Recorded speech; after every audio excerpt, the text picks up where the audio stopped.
Surprise! It's me, May. I don't share my face on camera, but tonight I feel like it's a pretty important video. So, hi, how are you doing? Finally have a face behind the camera, right? Well, I've been getting a lot of messages about how people are very intimidated by word study. I'm here to tell you tonight, friends, it's not as hard as you think. I think you're overthinking it. And I'm going to show you what I mean. A lot of people purchased my verse mapping and word study inserts, and I've had some issues in the last few months. A friend of mine, side note, had just told me the other day that God only gives us what we can handle. And I literally laughed. I was like, I'm not trying to say God's wrong, because we all know he's not, but he be throwing a lot at me, man. He really is. And I'm like, can he just, like, stop? So, you know, that's why I haven't been on here doing the word studies and the verse mapping and the videos. But I am getting things back together. And I'm here tonight to let you know that, one, let's do this. I'm a regular person just like everyone else. Yeah, I create content and I create Bible study guides and aids and things, but at the end of the day, I am just a normal person. Okay, I don't have all the answers. I do try to fact check everything I do.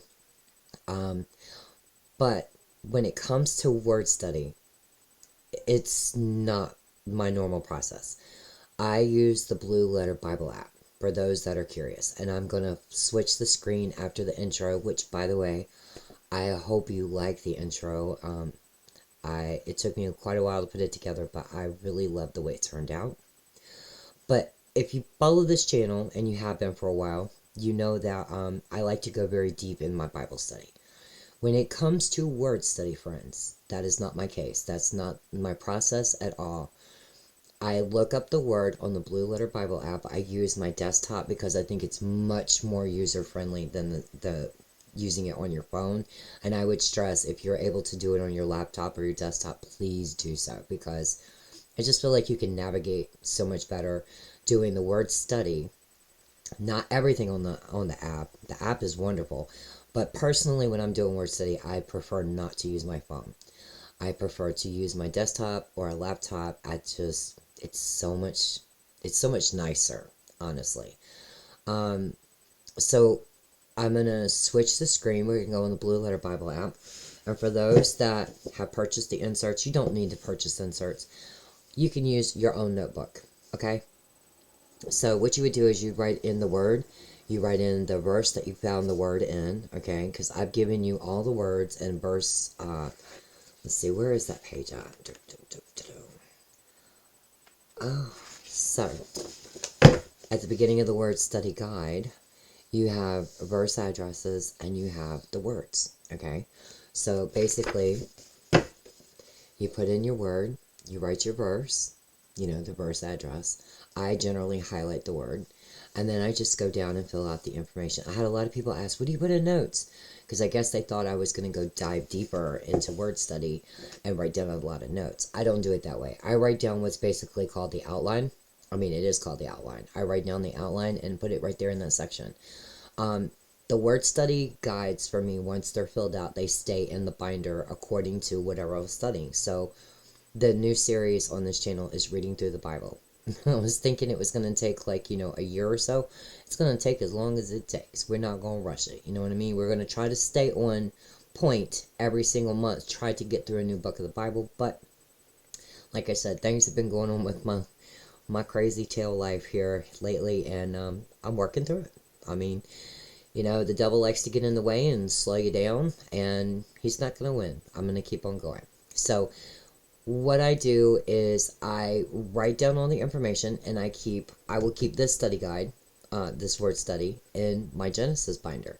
So that way, as we're going through Exodus all the way up through Revelation, as I see these words again in other passages, I will be able to go back and look at those words that I know I've done a word study on and see if the word definition or the meaning has changed. And one of the biggest reasons why I feel it's so important to do verse mapping and word study is because when we are reading the Bible, we go left to right, left to right, left to right, turn the page. We need to stop and like really read it, understand what is the passage trying to teach us, because every word in the Bible is important, right or wrong. There is a meaning in every chapter. Even when we were going through Genesis and I was reading some craziness like the story about Dinah, you know, and it made me understand how Joseph's brothers were capable of selling him into slavery, is because they had already did this back, you know, before we get to Joseph in Egypt. It's just, there's so much more meaning that we can get as we're going through the Bible. So I feel like word study plays its part as well. Sometimes when we're reading through, we'll get a word that maybe we can't pronounce, or we just don't know what it means. That's the time to seriously stop and just do a word study on it. Find out, why was that word used? What was the deeper meaning of that passage because that word was in it? Does that make sense? So when I first started doing word study, I was super overwhelmed. I didn't think I would ever get the hang of it. Honestly, between you and me, don't tell anyone, I didn't understand what the importance of it was. I was like, so why are we doing it? But then I started watching channels like The Word Nerd, and she loves to do these types of videos where she does word studies and she does verse mapping. It kind of clicked, and it became my jam. But like I said, I go deep in other areas like my study guides, my character studies, my chapter notes, really diving deep into commentary to get that information. When it comes to word study, I just go on the app and I copy down all the information, because generally as I'm reading it through and copying it, I got it. You know what I mean? And I kind of keep it in my binder so that way I can cross-reference it later as it comes up. And I love it when it comes back up and it's changed meaning. It's changed its definition. It no longer means that in this situation. It means this. And I love it when I encounter that. So I would just encourage you to please stay tuned and just to see my process. And my goal here is that you're going, all right, I'm going to give it a try. Now, I know everybody doesn't like to come out of their comfort zone, but I'm hoping that the more videos we do with word study and verse mapping, it will get you engaged. It'll get you out of your comfort zone and actually wanting to give it a try. So just stay tuned and we'll go right through. The first word that I'm wanting to do on camera tonight is family from Genesis 12:3. So just stay tuned.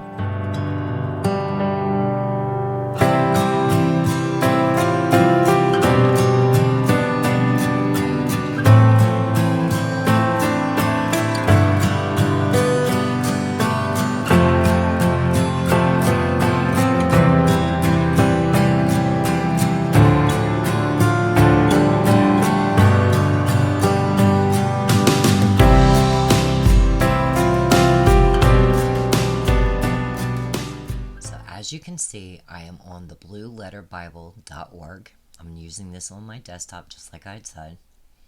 So what you can do is either put in the verse, the word, or the topic, okay?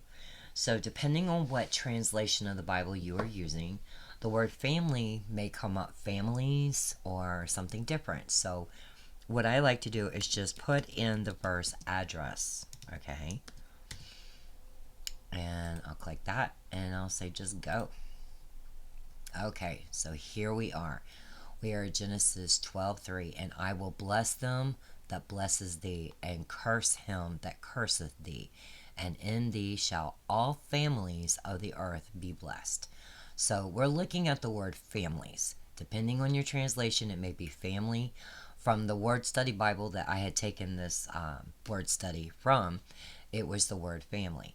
So what I do is I click Tools, okay, and all of this information, it takes every single word in that verse that you could do a word study on. So I'm just going to go down to the word families, okay. So where I have the word on my insert, I write out the word family or families, depending on what translation I like to use, okay. And then I write this number right here. H4940. Super simple, right? And this right here is what's called your transliteration. Okay? And I don't know how to say that. The H is always going to mean that it's the Hebrew. Okay? If there was a G in front of it, it would be Greek. And in some different apps, every once in a while, you'll see A for Aramaic. Okay? But if you want to know how to pronounce that word, all you have to do is click this little, microphone, and it'll do it. Watch. Strong's H 4940. Mispacha. Mispacha.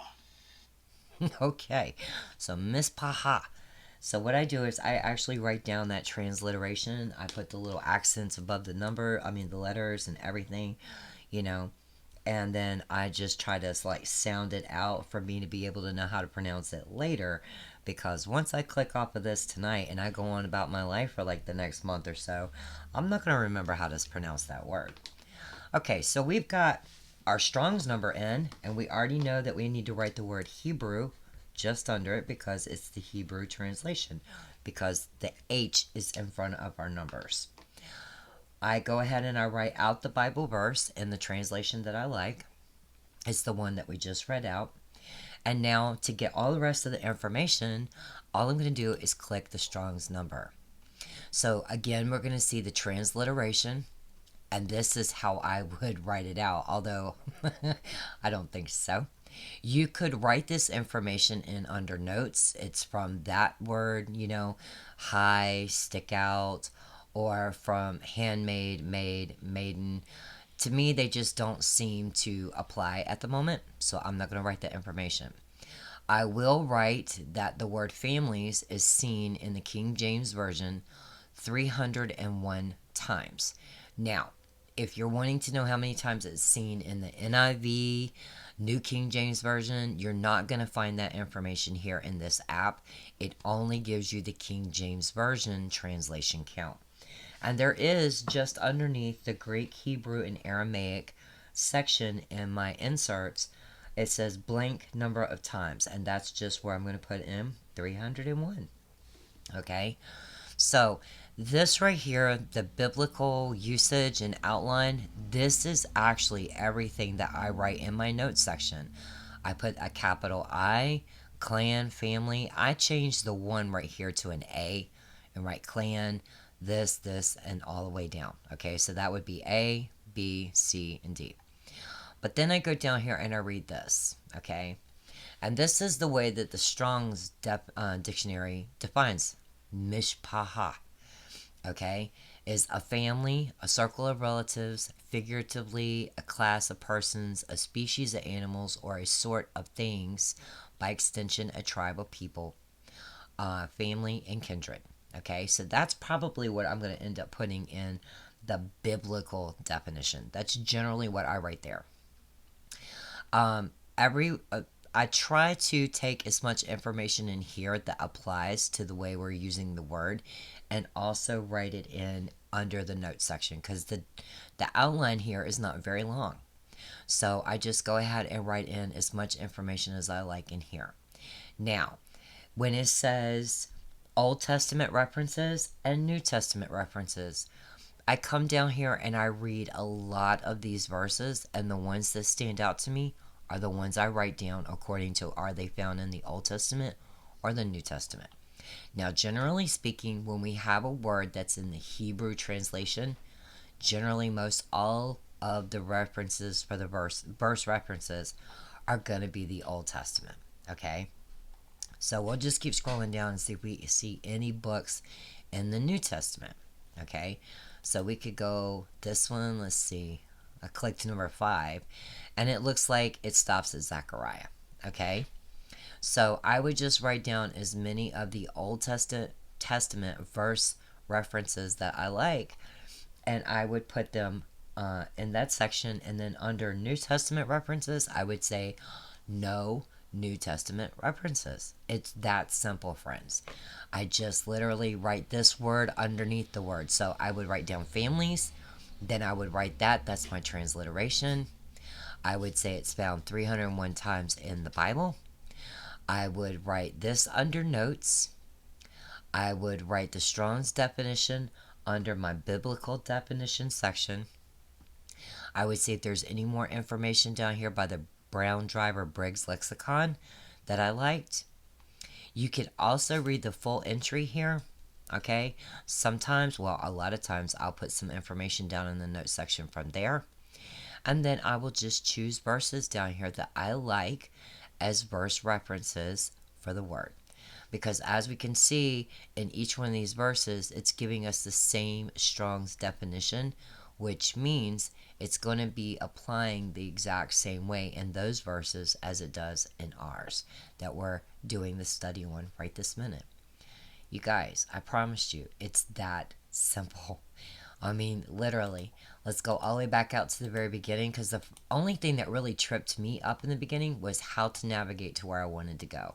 Just literally, always type in what your verse address is, and then go ahead and say go. It's going to pop right up. We're going to hit tools. We're going to go down and find our word, which was families. Okay, we're going to touch the Strong's number, and then all of our information pops up. Now, did that seem that scary to you guys? So what I'm going to do is I'm going to pause the video, and I'm going to go ahead and write down all my information, and I'm going to come back and show you what my insert looks like once it's filled out. Now, did you think a word study would be that simple? I mean, to where you just literally go on a website and you write down the information. Let me show you what my completed insert looks like from just that little bit of information that we looked at. And I did forget to tell you that in the notes section, I do put what I call further importance, and I'll explain that in just a second. And it's basically like your own personal interpretation of why the word study was important. What overall meaning did you take from the verse that you did the word study on? And in our case, it's Genesis 12:3. So this will probably be backwards, and I do apologize for that. I am trying to get better with things to know how to be able to flip it to where you can see it the right way on the screen, but you can get the gist of the information here, I would think. So I just wrote family. That was my word study, and I used my sticker, but I wrote out families beside of it, and then I put my transliteration. Okay, I put what the Strong's number was. I put that it was the Hebrew translation, and it was found 301 times in the Old Testament. Okay? I wrote out the verse here, and I highlighted the word families. I put in the biblical definition. That's where the Strong's definition is. That's what I put there. I put that there was no New Testament references. Does that mean families is not mentioned in the New Testament? No, it does not. It does not mean that you don't see the word family or families in the New Testament. It just means that you're not seeing it in this connotation. This direct meaning for the word is not being seen in the New Testament with the Hebrew translation. Okay? I wrote out some of the verses from the Old Testament that I probably later might want to cross-reference as we go through these different books of the Bible to come back to this word study. It's just a thought that I might do. I wrote out that outline just like I told you, and I wrote just a little bit more information over here. And then down here at the very end, I tried to get like a note to myself later, like when I'm referencing it back. Like let's say I look at this when we get to Leviticus, need my zoomers, 25:10, right? So when we get to Leviticus and we're at verse 25:10, I might want to come back and be like, okay, well, what was the importance of it at that time? Okay. So the reason why I feel like the word families is such a word, an important word to be studying in Genesis 12:3 is because it says this verse is important because the use of the word families is telling us that God has chosen Abraham, that all peoples of the earth shall be blessed through him. So when he's saying families in that verse, he's not talking about just Abraham's immediate family or his next few generations. He's talking about from Abraham till the end of time will be blessed. And it's because of Abraham, through Abraham's families, because we know he made him a great nation, that they will all be blessed, which includes us, my friends. You know, it just does. It says all peoples of the earth. Now we know that through Abraham comes God's chosen people. But we also know from the New Testament that we all can be redeemed and are all chosen. So that's just something I do myself. It's up to you. But do you see how simple a word study is? Were you overthinking it? Did you think it was like crazy amounts of research and having to go all over the internet to find all the answers? It's literally just go right on and just write down the information. And like I said, as I go through it and I read it, it kind of clicks. You know what I mean? I don't have to really do any further word study, like searching for more information, going through commentary to find out what I need to know. I found out everything I need to know right there on that website. So I hope that helped. We'll do more on this channel. I do promise. We'll try to do 2 a week, where I just go on and I read out the importance of what that word study is all about, just like I just did very quickly on this video.